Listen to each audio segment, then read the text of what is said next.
Sveiki!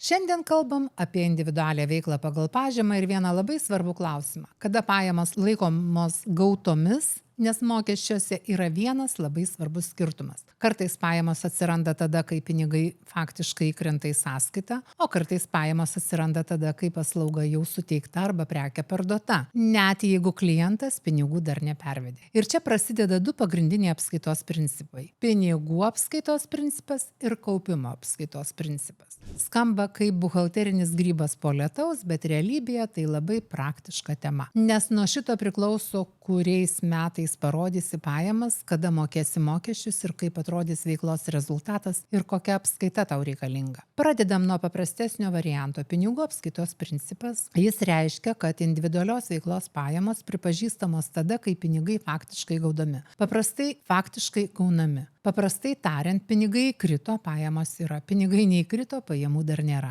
Na pavyzdžiui, paslaugą suteikė gruodžio 28 dieną, sąskaitą klientui išrašei tą pačią dieną, bet klientas apmokėjo tik sausio 5 dieną. Jeigu taikai pinigų principą, pajamos atsiranda sausį, nes pinigai gauti sausį. Pinigų principas dažniausiai patogus smulkiems individualios veiklos vykdytojams, konsultantams, grožio specialistams, fotografams, OGC kūrėjams, tekstų rašytojams, korepetitoriams ir taip toliau. Žodžiu, tiems, kurie nori skaičiuoti realiai gautus pinigus, o nelaukti, kol klientas pagaliau prisimins, kad sąskaita ne dėl grožio išsiųsta. Dabar kitas variantas – kaupimo apskaitos principas. Kaupimo apskaitos principas reiškia, kad pajamos pripažįstamos tada, kai jos uždirbamos, ne tada, kai pinigai faktiškai gauti, o tada, kai paslauga suteikta arba prekė parduota. Imam tą patį pavyzdį. Paslauga suteikė gruodžio 28 dieną, sąskaitą išrašei tą pačią dieną, klientas apmokėjo sausio 5 dieną. Jeigu taikai kaupimo principą, pajamos bus gruodžio mėnesio, nes paslauga suteikta gruodį. Ir čia dažnas žmogus sako, palauk, bet pinigų tai dar negavau? Taip. Bet kaupimo principas žiūri ne į tai, kada pinigai atėjo, o į tai, kada pajamos buvo uždirbtos. Čia ir yra pagrindinis skirtumas. Pinigų principas žiūri į pinigų gavimo momentą, kaupimo principas žiūri į paslaugos suteikimo arba prekės pardavimo momentą. Kada galima taikyti pinigų principą? Jeigu vykdai individualią veiklą pagal pažymą, nesi PVM mokėtojas ir nesi deklaravęs individualioje veikloje naudojamo ilgalaikio turto per FR 0457 formą, dažniausiai taikomas pinigų principas. Tai paprastesnis variantas, jis labiau natūralus mažoms veikloms, kur nėra sudėtingų skolų, atsargų, ilgalaikio turto ar PVM prievalių. Pinigų principas ypač aiškus tada, kai klientai atsiskaito iš karto arba labai greitai. Konsultacija įvyko, klientas sumokėjo, kirpimas atliktas, klientas sumokėjo, prekė parduota, pinigai gauti. Viskas aišku. Pajamos yra tada, kai pinigai yra. Dabar svarbiausia dalis, kada kaupimo principas tampa privalomu. Jeigu gyventojas yra PVM mokėtojas arba VMI deklaravo, kad individualioje veikloje naudoja ilgalaikį turtą pateikdamas FR 0457 formą, pajamoms apskaityti būtina taikyti kaupimo principą. Paprastai tariant, kaupimo principas įsijungia dviem pagrindiniais atvejais, kai tampama PVM mokėtojų ir kai individualiai veiklai priskiriamas ilgalaikis turtas bei pateikiama FR 0457 forma. Ši forma yra tokia, kuria VMI pranešama apie individualioje veikloje naudojamą ilgalaikį turtą. Na, pavyzdžiui, veikloje naudojamas automobilis, kompiuteris, fotoaparatas, įranga ar kitas ilgiau nei 1 metus naudojamas turtas padedantis uždirbti pajamas. Ir kai toks turtas deklaruojamas veiklai per FR 0457 deklaraciją, atsiranda ne tik galimybė priskirti tam tikras su turtu susijusias išlaidas leidžiamiems atskaitimams, bet ir svarbi pasekmė – pajamų pripažinimas pagal kaupimo principą. Čia dažnai žmogus galvoja tik apie išlaidas. Deklaruosiu automobilį, nusirašysiu kurą, remontą, draudimą, bet yra taip, kaip yra. Tada aš sakau, o apskaitos principą prisiminiai? Nes FR 0457 nėra tik graži forma iš VMI muziejaus. Ji gali pakeisti tai, kaip pripažįsti pajamas. Ar pradėjus kaupimo principą galima grįžti prie pinigų principo? Na, čia dar viena svarbi vieta. Kaupimo principas nėra jungiklis, kurį kiekvienais metais galima įjungti ir išjungti pagal nuotaiką. Kaupimo apskaitos principas pradedamas taikyti tuo mokestiniu laikotarpiu, kai gyventojas įregistruojamas PVM mokėtojų arba priskiria ilgalaikį turtą, arba savanoriškai, ir pradėjus taikyti kaupimo principą jis taikomas iki individualios veiklos pabaigos. Jeigu jau įėjai į kaupimo principo kambarį, tai nėra taip, kad kitais metais sakai, ačiū, man čia jau per daug popierių, grįžtu atgal. Ne visai taip. Pasirinkimas turi pasekmes. Todėl prieš deklaruojant ilgalaikį turtą per FR 0457 registruojantis PVM mokėtojų reikia suprasti ne tik naudą, bet ir apskaitos pasekmes. Dabar pereikim prie naujo ir labai svarbaus VMI paaiškinimo. 2026 m. gegužės 12 d. Mokesčių inspekcija paskelbė paaiškinimą dėl gyventojų, kurie yra PVM mokėtojai ir taiko SVS Lietuvoje. SVS tai smulkiojo verslo schema.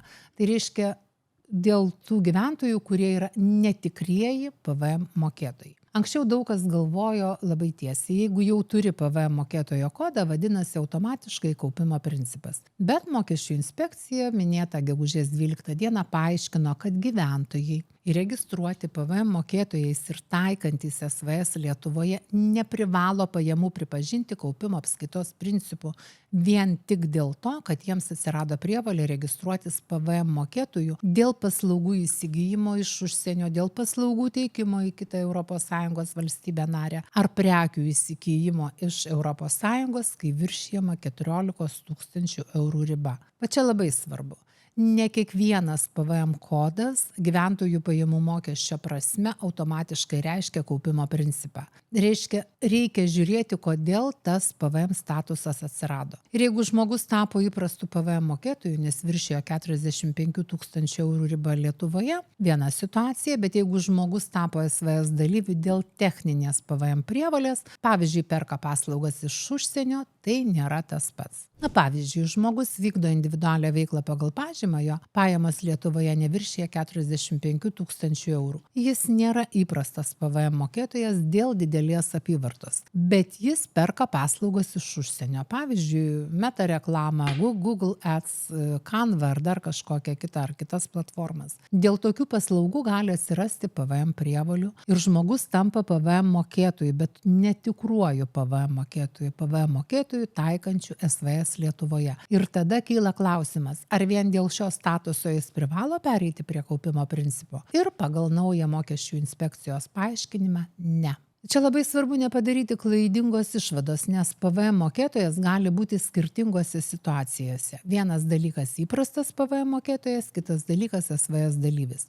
Kitaip netikrasis PVM mokėtojas, kuris PVM nuo savo prekių ar paslaugų Lietuvoje neskaičiuoja, kai neviršija ribų. Dar vienas niuansas, kurį verta žinoti tiems, kurie veiklos pradžioje turi daug išlaidų. Jeigu individuali veikla pirmais metais yra nuostolinga, kartais žmogus galvoja, kitais metais uždirbsiu pelną ir tą nuostolį panaudos. Bet čia yra svarbus kabliukas. Individualios veiklos mokestinių nuostolių perkėlimas į kitus metus siejamas su kaupimo apskaitos principu. Tai reiškia, kad jeigu iš anksto matai, jog veiklos pradžioje gali būti daug išlaidų ir galimas minusas, apskaitos principą reikia įsivertinti dar prieš tam minusui atsirandant. Nes vėliau pasakyti, nuo kitų metų pereinu prie kaupimo ir pasiimu seną nuostolį, tiesiog gali nebesuveikti. Dabar minutė apie žemės ūkio veiklą. Tai ne mano sritis, bet gali būti kažkam aktualu. Kodėl čia svarbus tas pats mokesčių inspekcijos 2026 m. gegužės 12 d.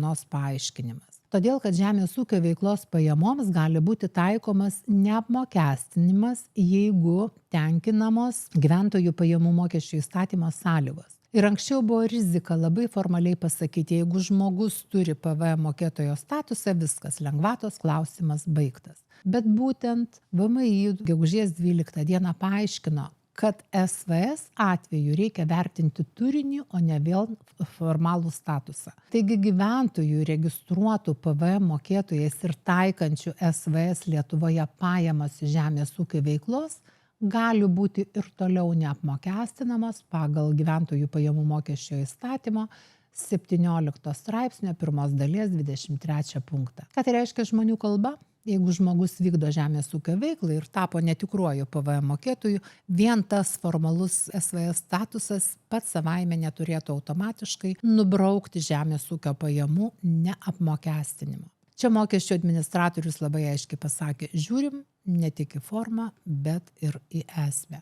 Kai vykdai individualią veiklą, neužtenka tik uždirbti. Reikia dar suprasti, kiek atsidėti mokesčiams, kiek palikti rezervai, kiek skirti veiklos augimui ir ką daryti su pinigais, kurie lieka. Nes individualios veiklos pajamos dažnai būna nelygios. Vieną mėnesį sąskaita atrodo gražiai, kitą mėnesį jį žiūri į tave kaip katinas į tuščią dubenėlį. Todėl labai svarbu turėti ne tik mokesčių tvarką, bet ir asmeninių finansų bei investavimo sistemą. Ir aš nuoširdžiai kviečiu įsigyti Financial Lithuanians investavimo kursą, mokymus. Ne kaip stebuklingą piliulę ir ne kaip pažadą, kad pinigai augs kaip mėlynė tešla. Investavime tokių pažadų neturi būti. Bet jeigu nori suprasti investavimą nuo pagrindų, susidėlioti aiškesnį planą, suprasti riziką, priemonės ir nešokinėti paskui kiekvieną interneto patarimą, toks kursas gali būti labai gera pradžia. Ypač individualią veiklą vykdančiam žmogui, kuriam reikia ne chaoso, o sistemos. Nuorodą paliksiu aprašyme, o mes grįžtam prie apskaitos principų apibendrinimo.